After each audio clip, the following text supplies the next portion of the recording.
La discipline dans le yoga comme dans plein d'autres pratiques peut être vraiment mise en avant comme un facteur de réussite. Mais aujourd'hui, je t'invite à te questionner sur le pourquoi est-ce que c'est un facteur si important et puis surtout d'où elle vient cette discipline. De l'extérieur, de quelqu'un d'autre ou bien de l'intérieur. Concrètement, parce que notre système scolaire, il est vraiment organisé autour d'adultes sachants avec le plein pouvoir et d'élèves d'âges différents qui sont comme soumis en quelque sorte ou qui suivent l'autorité installée. Eh bien, il y a plein d'autres pratiques comme le yoga qui sont influencées par cette même organisation-là, dans la société aussi, hein, si je digresse vers le monde du travail. Mais aujourd'hui, vraiment, l'invitation de se concentrer sur, tiens, dans un cours de yoga, par exemple, ou de pratique somatique, quelle qu'elle soit, eh bien, est-ce qu'il y a une répétition de cette même hiérarchie, que ce soit conscient ou pas? Est-ce qu'il y a comme la vision du gourou, du prof ou de la prof qui a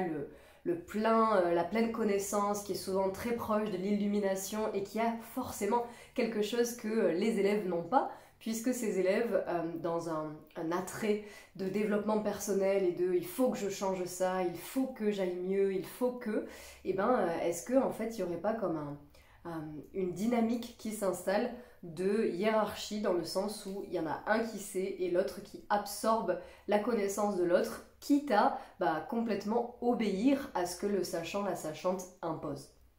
Et ici, cette idée de discipline justement, d'apprendre à répéter des mouvements, d'apprendre à pratiquer le plus possible, d'une certaine manière possible, avec des codes, avec des méthodes particulières, et bien pour, dans l'idée, hein, si on prend le yoga plutôt spirituel, de toucher à cette universalité, d'associer, on va dire, l'individu et le systémique et l'universel, ou bien dans un côté plus sportif du yoga, d'avoir le ventre plat, ou d'avoir les jambes galbées, ou d'avoir je ne sais quoi encore. Donc peu importe le projet qu'il y a derrière la pratique, il y a comme un tracé, un chemin, qui peut être soit imposé par cette figure-là de la personne qui guide la place, qui dirige presque la classe, ou bien qui peut être guidé par la sagesse qui est à l'intérieur de chaque pratiquant et pratiquante.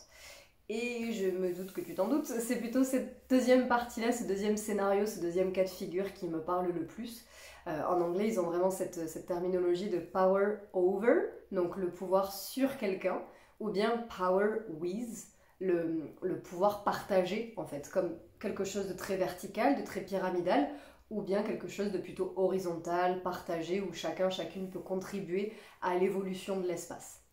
Et du coup, là-dedans, la discipline, elle peut vraiment être un facteur décisif en termes de sécurité, de l'intégrité de chaque personne, puisque si elle vient d'une autorité qui est extérieure et qu'il faut que tu mettes ton genou pile poil là parce que le sachant, la sachante, le prof quoi,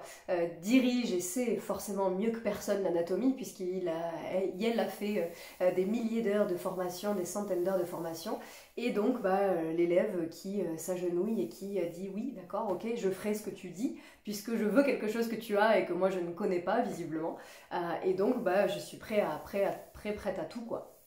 Quitte à mettre mon genou un peu plus à droite, alors qu'en fait dans mon corps, moi ça sonne pas juste en fait, parce que j'ai une douleur qui se répercute dans le bas du dos ou peu importe ce que ça vient stimuler chez moi.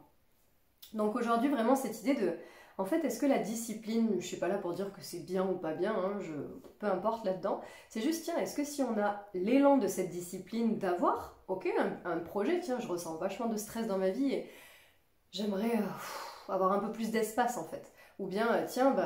je me sens vraiment rouillée dans mon corps et j'aimerais un peu plus de fluidité, un peu plus de mobilité. Ok, ça c'est un projet, quel qu'il soit. Et pour aller là, probablement qu'il y a comme une pratique à développer, il y a comme une assiduité en quelque sorte à installer. Pourquoi? Parce qu'on se construit sur des autoroutes neuronales, sur des schémas répétitifs dans le corps, et que plus je pratique, plus ça vient s'agglomérer, se concrétiser, se myéliniser, bon, et ça devient des nouvelles autoroutes, ça devient des nouveaux automatismes en fait. Donc oui, ça prend du temps, ça prend de la présence, ça prend de la répétition, de changer ou de modifier ou de réajuster des comportements, des pensées, des ajustements dans le corps aussi, voilà. Donc la discipline en soi, c'est plutôt neutre en fait, c'est ok. Ce qui vient me questionner ici, c'est plutôt est-ce que je me force à suivre cette discipline parce que quelqu'un ou parce qu'un modèle me l'a imposé comme il faut toucher ses pieds, il faut être souple, il faut être zen à toute épreuve, et donc je vais comme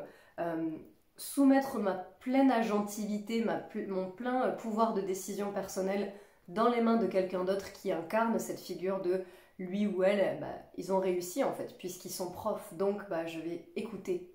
bêtement.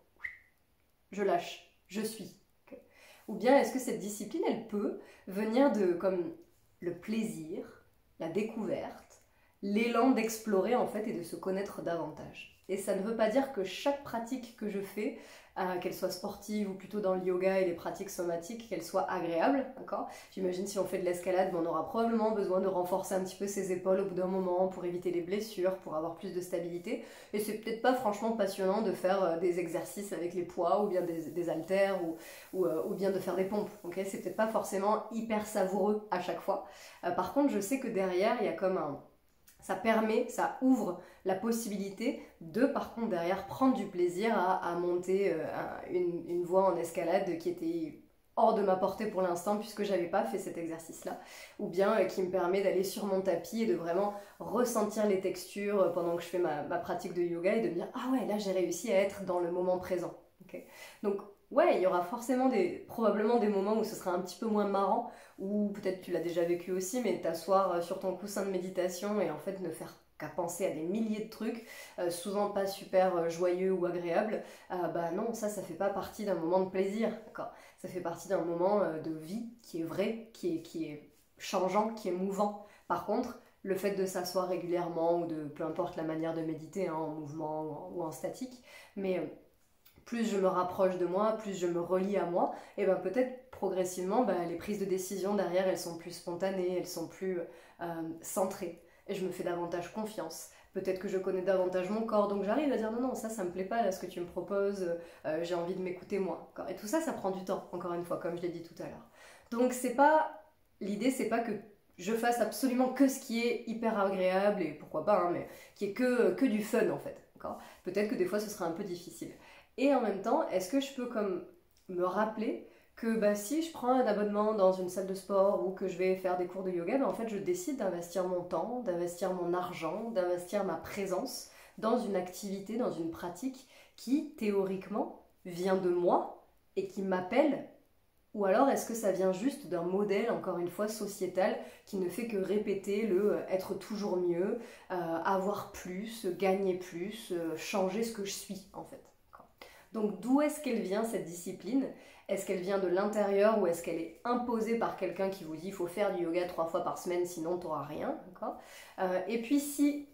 elle vient de l'intérieur ou bien dans un cours de yoga par exemple, comment on fait en tant que prof pour se dire ok, les personnes elles viennent d'elles-mêmes ou bien elles ont eu une carte cadeau, peu importe, mais en tout cas elles viennent passer un moment pour être avec elles-mêmes, pour prendre soin, pour se ressourcer. Et du coup comment on se positionne en tant que prof pour